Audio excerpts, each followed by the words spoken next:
Welcome to the program. I'm Ali Moore.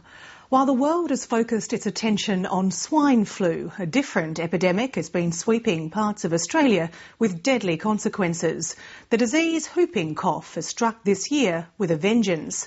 3 babies have died and close to 19,000 cases have been reported. And doctors warn it could get a lot worse if parents don't vaccinate their children.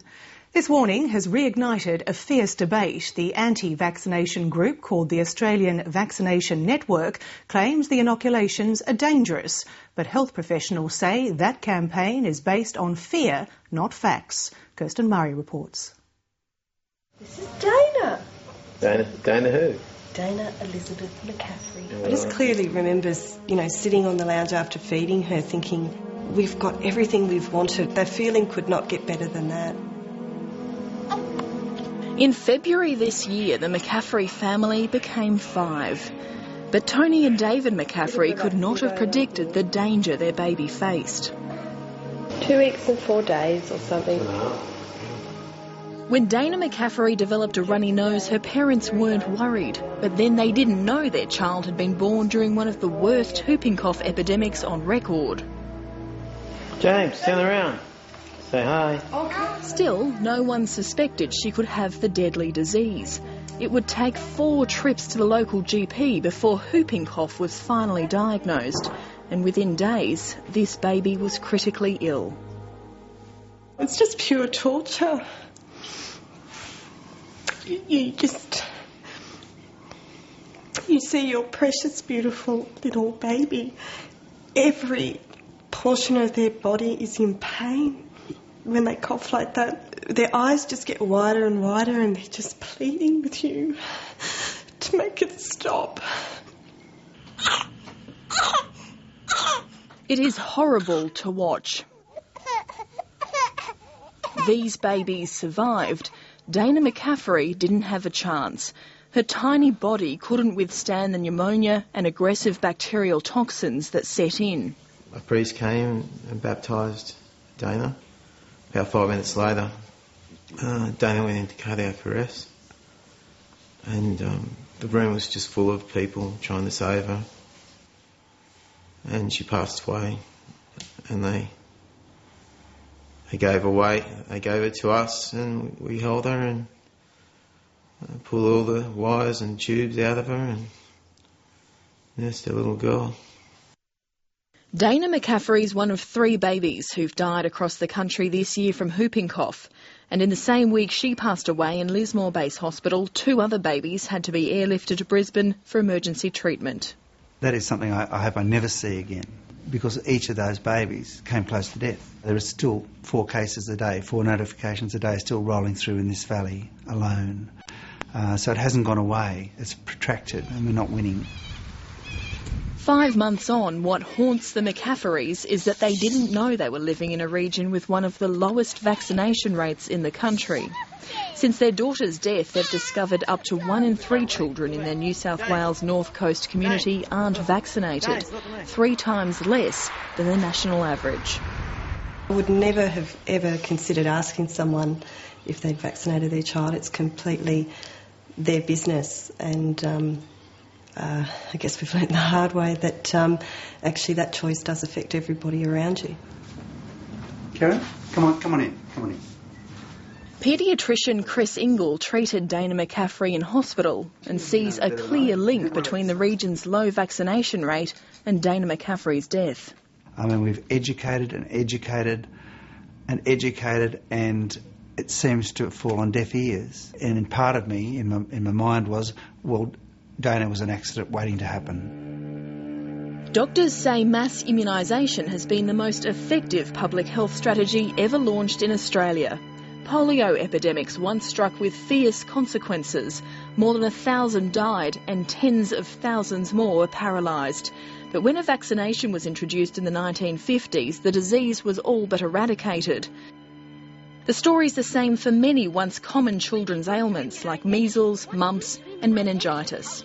I'm Neddy the Needle. I can tell you all about that. But for some, there's fear and suspicion of the push to vaccinate, and the internet's provided a global and pervasive forum for debate. Say no to the vaccine. greatest lie ever told is that vaccines are safe and effective.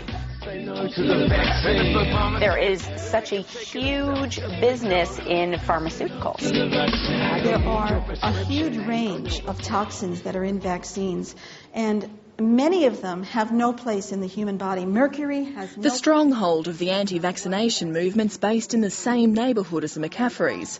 But tonight, the group's president, Meryl Dorries, travelled to Adelaide to warn parents of what she sees the potential dangers from vaccinating. This is Robert, and he was, I think he was 12 when he was given the hepatitis B vaccine, and within 24 hours he had that paralysis down his face.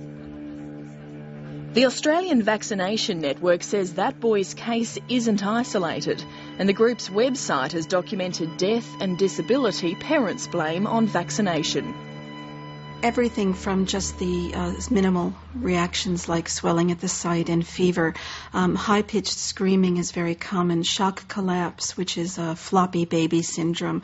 There can be autism, ADD and ADHD, which are both very common right now, which were almost unheard of 20, 30 years ago.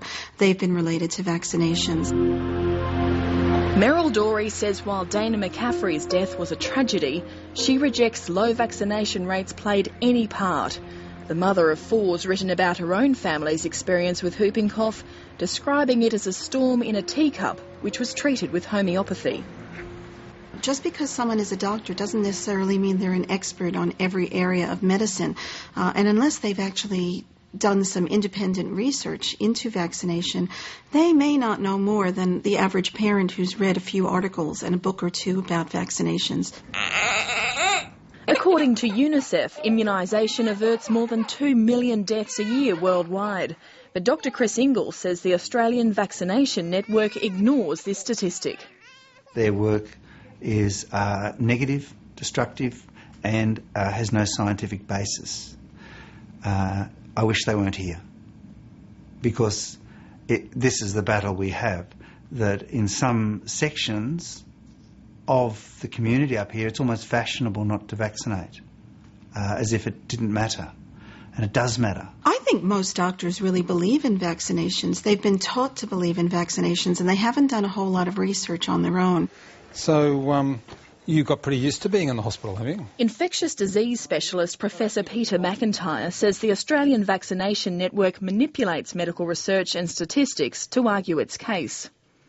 It's been a real characteristic of the anti-vaccine movement in Australia, claiming to be looking very extensively at the scientific evidence. If you're someone like me whose job it is to spend their time going through a lot of this evidence, then you realise that it really is a complete misinterpretation. It's a really difficult choice. I think there's a lot of information out there. A lot of it conflicts with each other, and I feel like I've made the best decision that I can at this point in time. Okay, there you go. Cara Harding's a Brisbane mother of three struggling to make sense of the vaccination debate. She started vaccinating her first child but discontinued after questioning its safety. That doesn't mean I'm not considering vaccinating in the future. When I do, I'll do it with a lot of thought and consideration. Yeah, it's a real conundrum to choose which way to go. My choice is to not vaccinate yet. Doctors concede there can be side effects, but argue the health risk of not vaccinating is far more dangerous. Seeing a baby, as the McCaffreys did, die of whooping cough is a terrible experience. Seeing a child die of measles is also very sad. Seeing a child die of tetanus, seeing a child have a bacterial meningitis. All these diseases are very, very nasty. So making people aware of how dangerous these diseases were before vaccines were around, I make no apologies for that. In an effort to protect the youngest and most vulnerable from catching whooping cough, Professor McIntyre is about to trial vaccinating newborns. Any wise words for your third born? Don't date till you're 30. For parents and grandparents of newborns, authorities are now offering free booster shots to target those adults whose immunity would have waned since they were vaccinated as children. For the McCafferys, they're left wondering why not one health professional warned them of the whooping cough epidemic. As they await the outcome of a New South Wales Health Department investigation into their daughter's death, they hope lessons learnt will save others. People need a personal story to be able to associate with. Well, they've got a personal story, they've got ours. And I'm just asking the government to use it.